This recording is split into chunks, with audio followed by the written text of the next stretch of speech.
Bismillahirrahmanirrahim. Assalamualaikum warahmatullahi wabarakatuh. Hello students, welcome back again in English classroom. Okay, today we are going to learn about procedure text. Okay, check it out. Procedure text. What is procedure text? Procedure text is a text that explains or helps us how to make or use something. Its social function is to describe how something is completely done through a sequence of series. Communicative purpose of this text is to describe how something is made through a sequence of actions or steps. Jadi prosedur teks itu adalah teks di mana menjelaskan atau menolong kita bagaimana untuk membuat atau menggunakan sesuatu. Social function-nya adalah untuk menggambarkan bagaimana sesuatu itu selesai dilakukan melalui beberapa rangkaian kegiatan. Kemudian tujuan dari teks ini juga adalah untuk menggambarkan bagaimana sesuatu itu dibuat melalui beberapa rangkaian kegiatan atau langkah-langkah. Okay, and setiap teks pasti ada purpose-nya ya. So the purpose of this procedure text is to tell the reader how to do or make something through a sequence of actions or steps. Jadi tujuan dari prosedur teks ini adalah untuk menyampaikan kepada reader how to do, bagaimana cara melakukan atau membuat sesuatu melalui beberapa rangkaian kegiatan atau langkah-langkah. Example of procedure text include ada beberapa jenis teks yang termasuk ke dalam prosedur teks ya, yaitu diantaranya receipts. Resep di sini biasanya berupa resep-resep makanan seperti how to make omelette, how to make fried rice, or how to make meatballs misalnya ya, itu ada resepnya kan, ada resep makanannya ya. Kemudian yang kedua adalah itineraries. Apa itu itineraries? Yang berhubungan dengan sebuah perjalanan ya, seperti misalnya bagaimana untuk melakukan sebuah perjalanan ke Bali misalnya ya, bagaimana caranya ya, apa yang harus dipersiapkan. Nah, itu masuknya ke itineraries ya. Kemudian juga instruction manuals. Instruction manuals ini biasanya digunakan untuk bagaimana sih mengoperasikan suatu benda. Nah, ya seperti how to use laptop, how to operate the washing machine. Nah, itu ya instruction manuals masuknya ke situ. Kemudian juga directions. Nah, direction di sini juga bisa masuk ke itineraries.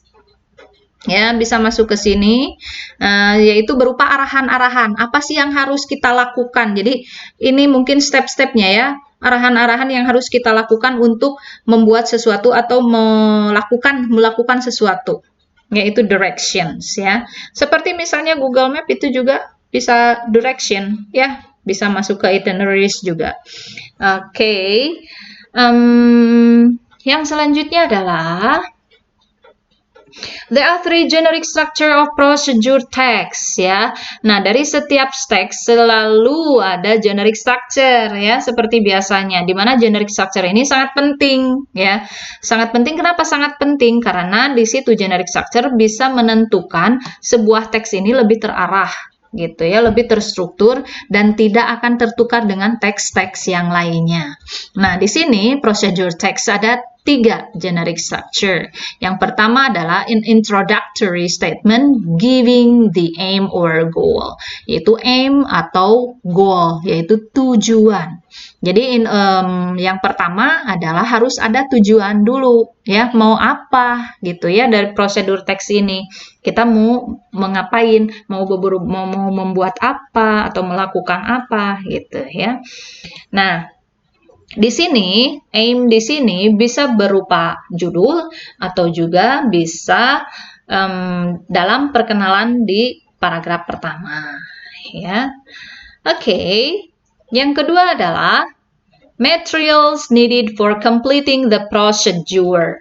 Materials needed, yang kedua adalah materials needed, di mana apa bahan-bahan yang kita butuhkan untuk menyelesaikan prosedur ini, di mana kita tadi tujuannya, ya tujuan ini tadi kita misalnya contohnya mau membuat fried rice, how to make fried rice, ya itu tujuannya, aim atau goalnya atau title-nya how to make fried rice. Nah, untuk materials needed-nya, kira-kira apa saja sih untuk membuat fried rice ya? Nah, itu kita harus melistnya. Kita harus membuat harus menyebutkan materialsnya, bahan-bahannya apa yang kita butuhkan. Seperti ada nasi misalnya atau bumbu-bumbu atau alat-alat masak lainnya itu masuk ke materials. Nah, materials di sini juga bisa berupa di list ya, bisa di list gitu ya, 1 2 3 bisa gitu, atau juga bisa berupa paragraf. Ya, bisa diparagrafkan, terserah ya.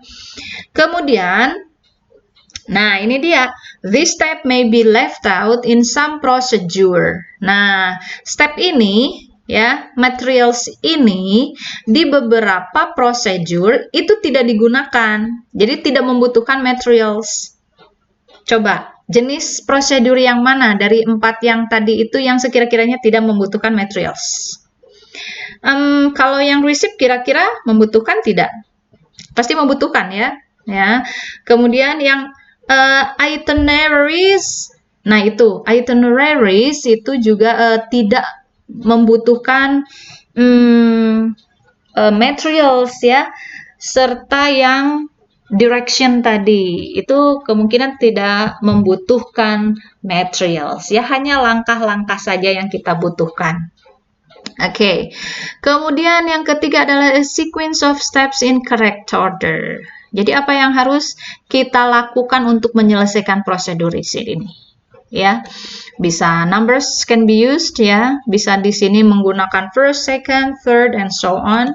Kemudian juga the order is usually important ya. Jadi kalimat perintah itu juga sangat important, sangat penting. Words such as now, next, and after this can be used ya. Kata seperti now, next itu juga bisa digunakan selain yang first, second, third yang tadi juga ya. Kemudian juga the step usually begin with a command such as add, stir, or push ya. Nah, command ini biasanya diawali dengan command ya. Untuk step biasanya diawali dengan command seperti add, stir, atau add, stir, push di sini adalah bentuk kata kerja ke-1 ya, dan tanpa subjek ya, atau juga disebut dengan action verb. Nah, ini yang dimaksud dengan command. Oke. Nah, setelah 3 generic structure ini, mari kita terapkan ke dalam contoh sebuah teks. Oke. Oh ya, sorry, the language features dulu. Language features ya, language features dari generic structure. Jenis kebahasaan dari prosedur teks ini ya, yaitu using present tense, menggunakan simple present tense ya, di mana simple present tense ini selalu menggunakan kata kerja bentuk ke-1. Oke. Kemudian ciri kebahasaan yang kedua adalah using temporal conjunction seperti tadi, first, after, then, before, while, next, etc. Ya, itu biasanya digunakan. Kemudian juga using imperative. Imperative tadi a command tadi sama ya, put, cut, turn. Imperative adalah kalimat perintah. Kalimat perintah dengan menggunakan kata kerja bentuk ke-1 atau juga action verb ya. Kemudian using adverbials, menggunakan kata sifat ya, kata keterangan, bisa keterangan waktu atau keterangan tempat ya. Nah, kemudian juga constructing a procedure. Bagaimana sih cara membuat prosedur? Ya, seperti yang tadi. Ini yang sangat penting itu 3 section tadi. Apa sih yang 3 section tadi? Yang mana sih? Generic structure tadi. Ya, nah, generic structure ini. Jadi apa yang harus kita lakukan pertama-tama yaitu introductory statement or title tadi ya, that gives the aim or goals of the procedure. Kemudian setelah itu followed by a list or of materials that will be needed to complete the procedure. Kemudian the final section yang terakhir adalah a sequence of step in the order they need to be completed to achieve this goal. Yeah, some procedure have other stages such as explaining why each steps is necessary. Ya, jadi untuk constructing prosedur ini yang pertama itu tadi ya title. Ya, pokoknya yang diperhatikan itu pastilah generic structure. Ya, oke, mari kita terapkan ke dalam contoh teks. Kita lihat how to make candle. Bagaimana cara membuat lilin? Lilin yang bagaimana? Making colored and scented candle is really quick and simple. Ya, yaitu lilin berwarna dan wangi. Ya. What's more, you'll have so much money. You'll save, sorry. What's more, you'll save so much money. If making candles is easy, why do you ever bought one from a shop? What you need in making candle are wax, mold, wick, dye disc, essential oil, and a double boiler. All these materials are available from craft shops, or if you do not want to buy them, you can improvise with an old saucepan, Pyrex jug, or even a sturdy can in a pot of water. After providing the materials, follow this procedure or instruction in making candles. First of all, melt the wax. All wax has flash point, so to prevent it bursting into flames, you must melt it in a double boiler with water in the bottom pan. Then prepare the mold with the wick. Thread the wick through the mold and make sure that you leave a good few centimeters sticking out of the hole in the bottom. After that, add the scent. If you want to scented candle, add a few drops of essential oil to the melted wax. You can use any essential oil you like, as long as it doesn't contain water. Next step, pour the wax into the mold. Try and tip the wax into the mold quickly, all in one go, to minimize spillage and air bubbles. Then, release the bubbles and top it up. Releasing the air bubble will eventually make the candle sink, so you will need to top it up with more melted wax. Finally, remove it from the mold after 4 or 5 hours. The candle can be taken out of its mold. Your candle is now ready for display. But remember, you must always leave it for a day before lighting it. Oke, nah ini adalah teksnya how to make candles. Nah, di sini teks ini berupa paragraf ya, tidak di list. Mari kita lihat yang mana sih yang generic structure-nya itu. Nah, coba yang how to make candle itu masuknya ke mana? Yaitu aim or goal, ya, tujuan. Tujuannya kita membuat candle. Ini generic structure yang pertama. Lalu yang kedua adalah materials, ya. Materials ini coba ini yang warna kuning. Ini adalah bahan-bahan yang dibutuhkan untuk membuat lilin berwarna dan wangi. Wax, mold, wick, dye disc, essential oil, and a double boiler. Ya, jadi lilin atau parafinnya, kemudian cetakannya, kemudian sumbu, kemudian piringan pewarna, kemudian essential oil, juga panci ya kalau dibilang ya, panci kecil gitu untuk melelehkan waxnya. Kemudian yang generic structure yang ketiga adalah yang ini ya, di mana sequence of actions or step di sini diawali dengan beberapa langkah ya, diawali dengan numbering tadi, first, then, after, next, then, finally ya. Ini adalah langkah-langkahnya. Ada berapa langkah ya di sini? 1, 2, 3, 4, 5, 6. Ada 6 langkah. Ini yang disebut dengan sequence of action steps ya. Oke, ini adalah generic structure yang tadi, yang 3, aim, materials, and sequence of action or steps.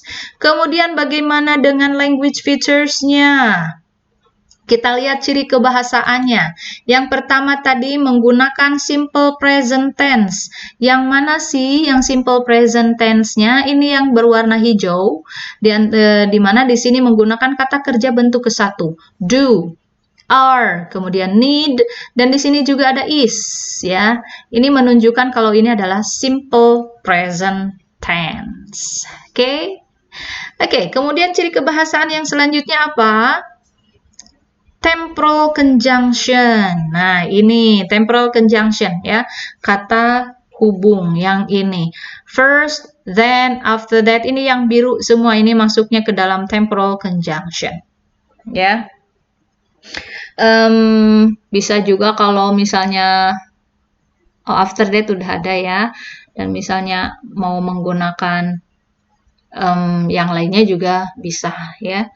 Kemudian apalagi yang selanjutnya ciri kebahasaan yang lainnya adalah imperatif. Apa itu imperatif? Imperatif itu adalah a command tadi ya, kalimat perintah. Nah, kalimat perintah seperti yang tadi sudah dijelaskan itu biasanya diawali oleh kata kerja. Kata kerja bentuk ke-1 atau action verb tadi. Nah, di sini kita lihat, perhatikan, apakah ada subjek sebelumnya? Tidak. Ya, nah ini yang disebut dengan imperatif, kalimat perintah, ya, di mana di sini langsung diawali oleh kata kerja bentuk ke-1. Try and tip, usahakan dan tuangkan lilin ke dalam cetakan dengan cepat. Ya, nah ini adalah imperatif. Nah ini yang warna merah muda ini semuanya imperatif. Melt, prepare, add. Nah, di sini semua kan langsung ya diawali dengan kata kerja bentuk ke-1 tanpa subjek. Do you understand? Oke. Kemudian contoh kebahasaan satu lagi apa sih? Oke, yang selanjutnya adalah adverb of time. Di sini ada 4 or 5 hours ya. Ada keterangan waktu. Nah, ini tadi keterangan waktu ini sangat penting sekali tadi ya, sangat penting sekali yang necessary tadi ya. Kenapa? Kalau kita tidak mengikuti instruksi ini, kemungkinan dalam pembuatan candle ini akan gagal. Ya. Kalau misalnya kita waktunya itu kurang dari 4 jam, kemungkinan si candles ini masih lembek. Jadi tidak akan bisa terbentuk dengan sempurna dan akan gagal. Itu yang dimaksud dengan necessary tadi. Apa yang harus dilakukan? Oke, nah ini adalah generic structure dan